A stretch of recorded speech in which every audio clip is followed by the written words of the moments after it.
오늘은 사무엘을 부르시고 사명을 주심이라는 제목으로 말씀을 나눕니다. 영화 데뷔작 흥행에 실패하고 두 번째 영화를 준비하는 감독이 있었습니다. 이 감독은요, 꼭 캐스팅하고 싶은 배우가 한 사람이 있었는데 자신이 없었어요. 자신은 잘 알려지지도 않았고 대중의 관심도 없는 감독이지만, 그런데 그 배우는 소위 말해서 잘 나가는 배우였기 때문이었습니다. 과연 내가 그 사람을 섭외할 수 있을까? 내가 그 사람한테 연락을 하면 그 사람이 내 얘기를 좀 들어줄까? 대본을 보냈으니까 그래, 용기를 내서 한번 전화라도 한번 해보자. 고민하다가 그 배우한테 이 감독이요, 전화를 걸었습니다. 전화를 해가지고는 혹시 시나리오를 읽어봤습니까? 라고 묻자 그 배우가 의외의 대답을 하는 것이었습니다. 난 이미 5년 전에 당신 영화에 출연하기로 결심했습니다. 난 이미 5년 전에 당신 영화에 출연하기로 결심을 하고 지금까지 기다리고 있었습니다. 이 두 사람의 인연은 한 영화 오디션장에서부터 시작되었습니다. 당시 연극 배우였던 그에게 영화 관계자들은 큰 관심이 없었어요. 오디션을 마치고 무거운 발걸음으로 집에 돌아간 그는 자신의 삐삐에 녹음된 메시지를 들었습니다. 옛날에는 삐삐 차고 다녔잖아요. 그 시절이었어요. 그 녹음된 메시지를 들어보니까 이런 말이 녹음되어 있었습니다. 안녕하세요. 오디션 현장에서 당신의 연기를 봤던 영화 조감독입니다. 연기 감명 깊게 봤습니다. 그런데 이번에는 맞는 배역이 없어서 같이 작업을 못할 것 같습니다. 정말 죄송합니다. 언젠가 꼭 좋은 기회에 다시 뵙고 싶습니다. 그렇게 녹음을 해놓은 거예요. 당시에는 오디션에 떨어지면 결과조차 알려주지 않는 경우가 대부분이었고 그것이 관행이었습니다. 내가 왜 떨어졌는지 모르는 거예요. 그냥 연락이 안 오면 그걸로 끝나는 거예요. 그것이 일종의 관행이었습니다. 그 당시에는요. 그런데 처음으로 이 배우가요, 이 영국 배우가 처음으로 이 진심 어린 말을 듣게 된 겁니다. 그래서 그는 결심을 했습니다. 이 조 감독이 연출하는 영화에 내가 반드시 출연하고야 말겠다. 훗날 이 조 감독은 영화 감독이 되었습니다. 그리고 이 두 사람은 함께 영화를 찍었습니다. 결과는 대성공이었습니다. 여러분, 이들의 이야기는 바로 영화 감독 봉준호 감독과 배우 송강호에 대한 이야기예요.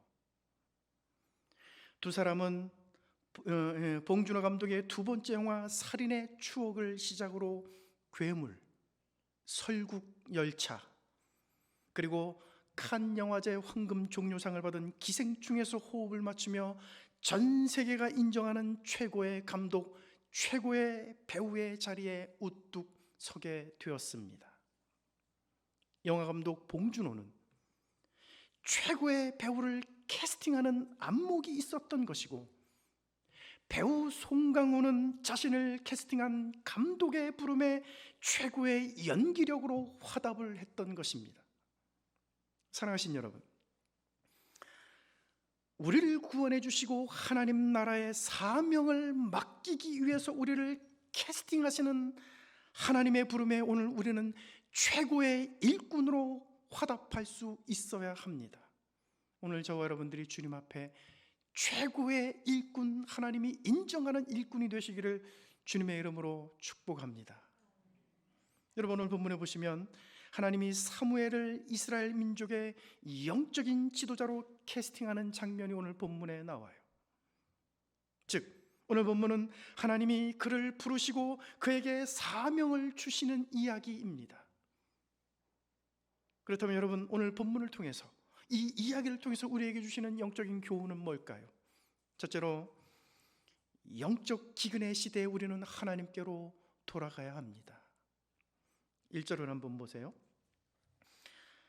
아이 사무엘이 엘리 앞에서 여호와를 섬길 때에는 여호와의 말씀이 희귀하여 이상이 흔히 보이지 않았더라. 당시 제사장은 엘리였습니다. 아이 사무엘이 엘리 앞에서 여호와를 섬겼다는 이 말은요, 아직 어린 나이였던 사무엘이 엘리 제사장을 돕는 보조적인 역할로 하나님을 섬겼다는 얘기예요. 아마도 사무엘은 당시 사사이며 제사장이었던 엘리 옆에서 그를 돕는 보조 역할을 하면서 제사장의 일들을 하나하나 배워 나갔던 것으로 보입니다. 그런데 성경 기자는 그때의 영적 상황을 가리켜 여호와의 말씀이 희귀하여 이상이 흔히 보이지 않았던 시대라고 말씀하고 있습니다. 이것은 엘리가 제사장으로 있던 그 시대가 영적인 어둠의 시대였다라는 것을 의미합니다. 여러분, 당시 이스라엘은 신정국가였어요. 신정국가가 뭐냐면 하나님이 다스리는 국가. 그런데 하나님이 다스리는 민족, 하나님이 다스리는 국가인 이스라엘에 하나님의 말씀이 희귀하다라는 것은 넌센스이며 참으로 역설적인 얘기입니다. 여러분, 한번 생각해 보세요. 이스라엘에는 제사장이 있었어요. 그리고 매일 아침 저녁으로 하나님께 제물을 드리며 번제의 제사를 하나님 앞에 올려드렸습니다. 매 주일 안식일을 하나님 앞에 지켰어요. 오늘날 우리식으로 표현하면 교회에 담임 목사님이 있고 매일 새벽마다 새벽 예배를 드리고 정기적으로 주일 예배, 수요 예배를 하나님 앞에 드렸다는 것입니다. 그런데 그렇게 끊임없이 제물을 바치며 제사를 드렸음에도 불구하고 하나님의 말씀이 희귀하다는 것은 참으로 놀라운 이야기예요. 어떻게 매일 아침 저녁으로 하나님께 나아가 번제물을 바치고 예배를 드리는데 하나님의 말씀이 희귀할 수 있단 말입니까?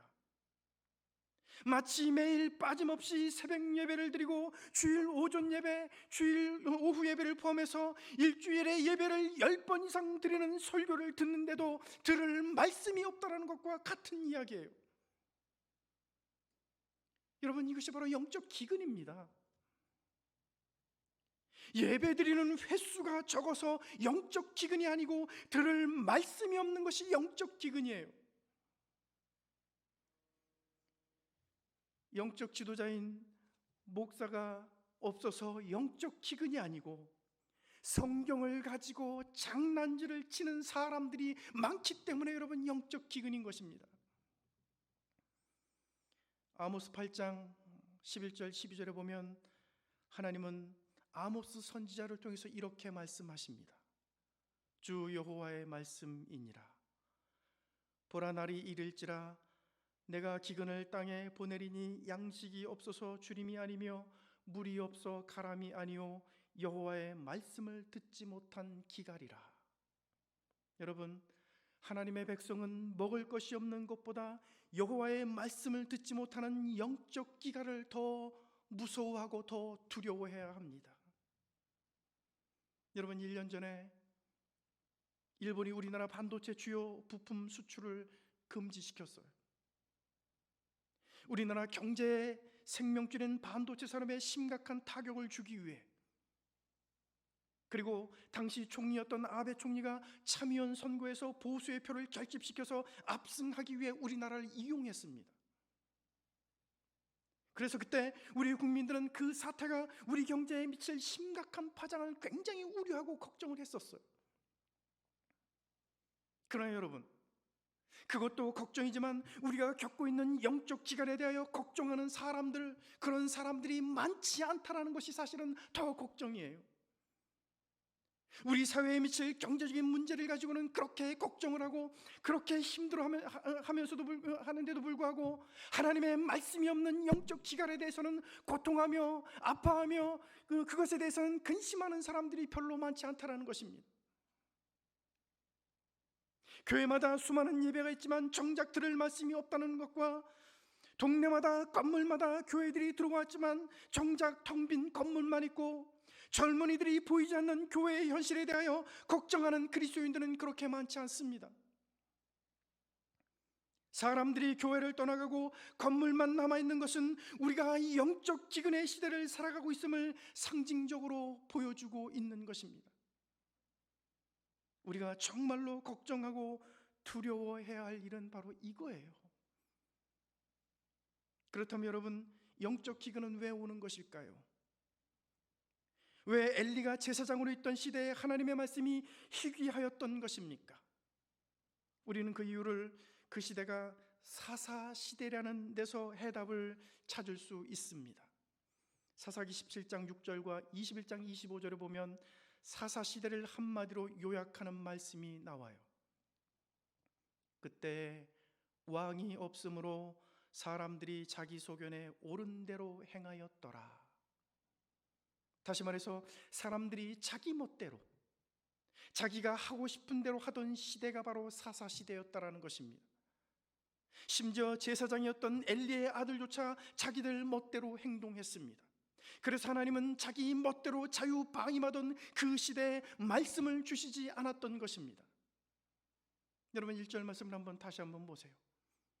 여호와의 말씀이 희귀하여 이상이 흔히 보이지 않았다. 여러분 성경 원문에 보면 이 말은요 이렇게 되어 있습니다. 여러분 성경 원문에 보면 여호와의 말씀이 희귀하여 이상이 흔히 보이지 않았다라는 이 말씀이요, 그 당시에 하나님으로부터 오는 말씀이 매우 드물었다, 이렇게 되어 있어요. 그 당시에 하나님으로부터 오는 말씀이 매우 드물었다. 여러분 무슨 말일까요? 사람들이 하나님을 무시하고 제 멋대로 행하던 그 시대에 하나님이 말씀을 주시지 않았다는 것입니다. 여러분 이와 비슷한 이야기가 신약 성경에도 나와요. 마태복음 13장 58절에 보면 그들이 믿지 않음으로 말미암아 거기서 많은 능력을 행하지 아니하시니라. 예수님이 고향에 오셨을 때에 고향 사람들은 예수님을 배척했고 무시했을 뿐만 아니라 예수님이 전하는 하나님 나라 복음을 거부했습니다.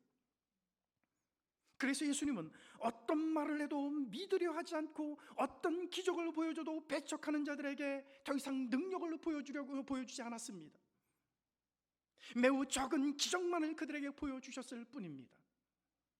사랑하신 여러분, 영적 기근의 문제, 하나님이 당신의 백성들에게 말씀을 주시지 않거나 기적을 주시지 않는 문제의 원인은 우리 인간 쪽에 있는 것입니다. 우리가 하나님을 무시하고 제멋대로 행동했기 때문입니다. 우리가 하나님의 말씀을 배척했기 때문이고 우리가 주님이 행하시는 기적을 믿지 않았기 때문입니다. 따라서 오늘 우리는 영적 기근의 시대에 더 심각한 영혼의 곤고함이 오기 전, 더 무서운 영적 메마름과 더 무서운 영적 기갈이 오기 전에 하나님께로 돌아가야 합니다. 제멋대로 행동하던 행실과 삶의 방식을 버리고 하나님께로 돌아가야 합니다. 하나님의 말씀을 사모하고 주님이 하시는 말씀을 믿어야 할 것입니다. 두 번째로, 우리는 하나님의 등불이 꺼지지 않게 해야 합니다. 2절을 한번 보세요. 2절 한번 다 같이 읽어볼게요. 시작. 엘리의 눈이 점점 어두워가서 잘 보지 못하는 그때에 그가 자기 처소에 누웠고. 아멘. 여러분 여기 보면 제사장 엘리 시대에 하나님의 말씀이 희귀하여 영적인 어둠으로 치닫고 있음을 상징적으로 보여주는 말씀이 나와요. 뭐냐면요, 엘리 제사장의 눈이 점점 어두워 잘 보지 못한다는 말씀입니다. 여러분 이 말씀은요, 그가 나이가 들어 노안 때문에 시력이 약해져서 잘 못 보게 되었다는 말씀이기도 하지만, 이 말씀은 영적으로 그가 영적 지도자여 하나님의 제사장으로서의 영적인 역할과 책임을 제대로 수행하지 못할 만큼 영적 어둠 가운데 있다는 말씀이기도 합니다. 이스라엘은 이때까지만 해도 왕이 없었습니다. 왕은 사무엘 시대에 접어들어서야 처음 등장합니다. 이때는 아직도 사사들이 다스리던 시대였습니다. 엘리는 제사장이면서 동시에 사사로서 하나님의 음성을 듣고 이스라엘 백성들을 이끌고 지켜야 하는 영적 지도자로서의 막중한 책임과 사명이 있었던 사람이었습니다. 그런데 그의 영적인 눈이 점점 어두워져서 분별력이 떨어지고 자식들이 심각한 범죄를 제대로 징계하지 못하는 무능한 지도자가 되고 말았던 것입니다. 사사시대의 백성들은 오로지 사사 한 사람만 쳐다보면서 살았어요. 그래서 사사로 세움받은 사람이 백성들을 이끌어가는 이정표가 되어 주어야 하고 밝게 빛을 비추어 주어야 백성들이 그 뒤를 따라갈 수가 있었습니다. 그런데 그런 역할을 해야 하는 영적 지도자가 영적인 눈이 어두워 아무것도 할 수 없게 된 것입니다. 여러분, 길을 안내하는 안내자가 눈이 안 보이게 된다면 어떻게 길을 안내할 수 있겠습니까? 그리고 그런 안내자를 어떻게 믿고 따라갈 수 있겠습니까? 지금 이스라엘의 영적인 상황은 제사장 엘리를 믿고 따라갈 수 없는 참으로 암담한 상황이었습니다. 자, 그런데 이런 영적으로 암담한 상황, 절망의 그늘이 드리워진 어둠의 상황에서 우리는 한 줄기 희망의 불빛을 보게 됩니다. 이스라엘 민족에 아직 희망이 남아 있었습니다. 여러분, 3절을 보세요. 하나님의 등불은 아직 꺼지지 아니하였으며 사무엘은 하나님의 궤에 있는 여호와의 전 안에 누웠더라. 하나님의 등불이 아직 꺼지지 않았어요. 여러분, 이 말은 아직 이스라엘에게 희망이 남아 있다는 말입니다. 이 시대가 하나님을 버리고 제 멋대로 행동하던 시대였고 영적인 어둠의 시대였지만 하나님은 여전히 이스라엘 백성들을 포기하지 않으셨습니다. 아직은 희망이 있습니다. 그렇다면 여러분, 그 희망은 누구일까요? 꺼져가던 등불을 밝힐 그 희망은 누구입니까? 바로 하나님의 전에서 누워 자고 있던 어린아이 사무엘이었습니다. 사랑하신 여러분, 우리는 여기서 한 가지 영적인 교훈을 받게 됩니다. 오늘날 교회는 하나님의 등불이 꺼지지 않도록 이 어두운 시대의 영적인 파수꾼으로서의 그 책임과 역할을 다해야 한다는 것입니다. 그리스도인들은 이 어두운 세상에 꺼지지 않는 희망의 불씨가 되어야 한다는 것입니다. 그렇다면 오늘 여러분들은 어떤 존재, 어떤 사람으로 이 어두운 세상 한가운데 살고 있습니까? 어둠을 밝히는 존재, 절망하는 세상에 희망을 주는 존재, 상처받고 아파하는 사람들에게 치유와 위로를 주는 존재로 살아가고 있습니까? 아니면 어둠 속에 묻혀 함께 쓰러져가는 존재로 살아가고 있습니까? 오늘 저와 여러분들이 이 어두운 세상에 복음의 빛을 주는 존재, 예수 그리스도의 사랑으로 희망과 위로를 전하는 존재가 되시기를 주님의 이름으로 축복합니다. 마지막 세 번째는요, 하나님이 우리를 부르셔서 사명을 주실 때는 개인적이고 인격적으로 찾아오신다는 거예요. 4절부터 10절에 보면 하나님이 사무엘을 부르시는 이야기가 나와요. 사무엘이 여호와의 전에서 잠들어 있을 때 그를 부르시는 하나님의 음성이 들려옵니다. 사무엘아, 사무엘아. 사무엘은 자신을 부르시는 분이 하나님이라고 생각하지 못했습니다. 그는 자신을 부르는 이가 엘리 제사장이라고 생각을 했어요. 하나님은 3번이나 사무엘을 불렀지만 그때마다 엘리 제사장에게로 달려갔습니다. 왜냐하면 어린 사무엘은 단 한 번도 지금까지 하나님이 부르시는 음성을 들은 적이 없었고 하나님의 말씀이 지금까지 사무엘에게 임한 적이 없었기 때문이었습니다. 사무엘은 엘리 제사장의 말을 들은 후 하나님이 4번째 부르는 음성을 듣고서야 하나님 앞에 응답합니다. 10절을 한번 보세요. 여호와께서 임하여 서서 전과 같이 사무엘아 사무엘아 사무엘아 부르시는지라. 사무엘이 이르되 말씀하옵소서, 주의 종이 듣겠나이다 하니. 여러분, 하나님이 사무엘을 부르시는 장면을 보면서 우리가 알 수 있는 것이 있습니다. 하나님이 우리를 부르실 때는 개인적이고 인격적으로 부르신다는 거예요. 절대로 하나님이 집단으로 우리를 부르지 않습니다. 하나님이 나를 부르시면서 얘들아 그렇게 부르지 않아요. 또는 하나님이 나를 부르실 때 다른 누군가가 나 대신 응답할 수도 없습니다. 하나님은 나라고 하는 사람을 개인적으로 불러주시고 인격적으로 개인적으로 만나주시는 분이에요.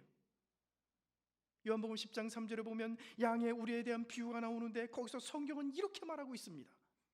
문지기는 그를 위하여 문을 열고 양은 그의 음성을 듣나니 그가 자기 양의 이름을 각각 불러 인도하여 내느니라. 목자 되시는 주님께서 자기 양의 이름을 각각 부르신다고 말씀하고 있습니다. 오늘 저와 여러분들은 다 주님과의 개인적인 만남, 인격적인 만남과 부르심이 있었기 때문에 여기 이 자리에 온 것입니다. 자, 그런데 하나님이 사무엘을 부르시는 이 장면을 보면 또 하나의 놀라운 부르심의 원리가 있습니다. 그것은 하나님은 우리가 응답할 때까지 부르신다는 거예요. 하나님은 우리가 응답할 때까지 불러요. 하나님은 사무엘이 3번이나 하나님의 존재를 알아차리지 못하고 엘리에게로 달려갔는데도 그가 개인적으로 하나님 앞에 나올 때까지, 그가 개인적으로 응답할 때까지 기다리고 계셨습니다. 하나님은 바로 그런 분이에요. 하나님은 우리가 하나님 앞으로 나와 응답할 때까지 부르시는 분이고 기다리시는 분이십니다.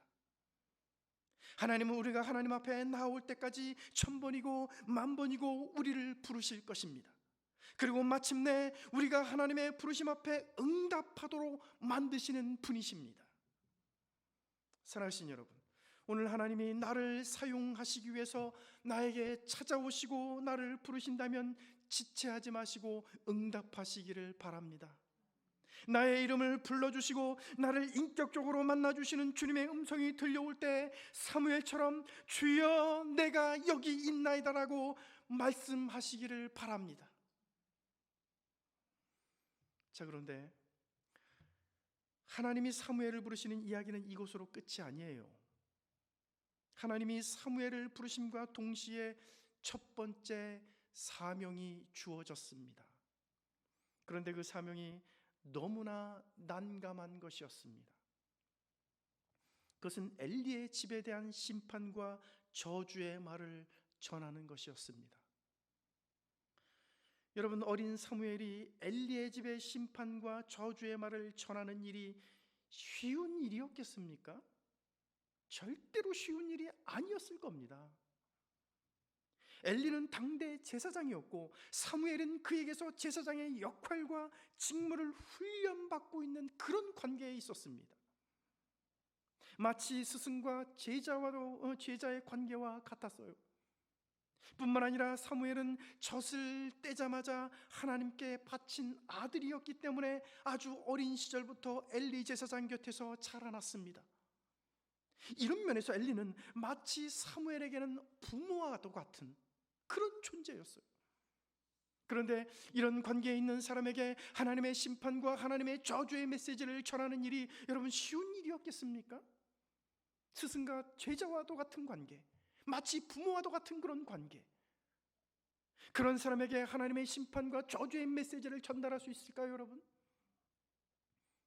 오늘 우리 같으면 이런 관계에 있는 사람에게 하나님의 심판과 저주의 메시지를 그대로 하나도 빠짐없이 다 전달할 수 있겠습니까? 절대로 쉬운 일이 아니었어요. 그런데 사무엘은 하나님이 주신 심판과 저주의 메시지를 자세히 말하고 조금도 숨기지 않습니다. 18절을 한번 보세요. 사무엘이 그것을 자세히 말하고 조금도 숨기지 아니하니 그가 이르되 이는 여호와시니 선하신 대로 하실 것이니라 하니라. 사랑하신 여러분, 하나님께 부름을 받고 사명을 받은 사람은 사람들이 듣기에 좋은 메시지든 사람들이 싫어하는 메시지든 하나님이 주신 말씀 있는 그대로 전달해야 합니다. 나와 가까운 사람이라 해서 좋은 말만 전해서는 안 됩니다. 권력을 가진 사람이라고 해서 아첨의 말만 해서는 안 됩니다. 만약 나와 가까운 사람, 권력 있는 사람 앞에서 듣기 좋은 말만 한다면, 아첨의 말만 한다면 그는 참된 하나님의 종이 아니에요. 예레미야 시대에 수많은 거짓 선지자들이 권력을 가진 왕 앞에서 아첨의 말과 듣기 좋은 말만 했습니다. 그러나 참된 하나님의 종이었던 예레미야는 있는 그대로 심판의 말씀을 전달했습니다. 왕이 듣기 싫어하는 소리를 전한다고 해서 그는 뺨을 맞았고 감옥에 던져지는 수모를 겪으면서도 그는 하나님이 주시는 말씀을 있는 그대로 전했습니다. 이것이 부름받고 사명을 받은 하나님의 일꾼들의 자세입니다. 갈라디아서 1장 10절에 보면 바울은 이렇게 말을 합니다. 이제 내가 사람들에게 좋게 하려 하나님께 좋게 하랴. 사람들에게 기쁨을 구하랴. 내가 지금까지 사람들의 기쁨을 구하였다면 그리스도의 종이 아니니라. 사랑하는 여러분, 주님의 참된 종은 사람들에게 듣기 좋은 소리를 하고 권력을 가진 사람들에게 아첨의 말을 하는 사람이 아닙니다. 주님의 참된 종은 감옥에 던져지는 아픔과 수모를 겪는다 할지라도 주님이 주신 말씀을 있는 그대로 전하는 사람입니다. 주님의 참된 종은 결코 사람을 기쁘게 하지 않습니다.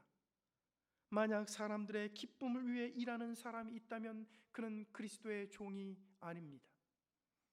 여러분, 오늘 우리는 이 어두운 세상에 보내기 위하여 하나님이 캐스팅한 사람들입니다. 오늘 여러분들이 서 있는 곳이 어디든지, 그곳이 직장이든지 아니면 사업장이든지, 그곳이 아니면 학교든지 아니면 어디든지 우리가 서 있는 곳에서 하나님의 기쁨을 위해 일하는 성도들이 다 되시기를 바랍니다. 그곳에서 하나님이 주시는 말씀이 있다면 그 말씀을 있는 그대로 전하는 사람, 그런 신실한 성도들 다 되시기를 주님의 이름으로 축원합니다. 기도하겠습니다.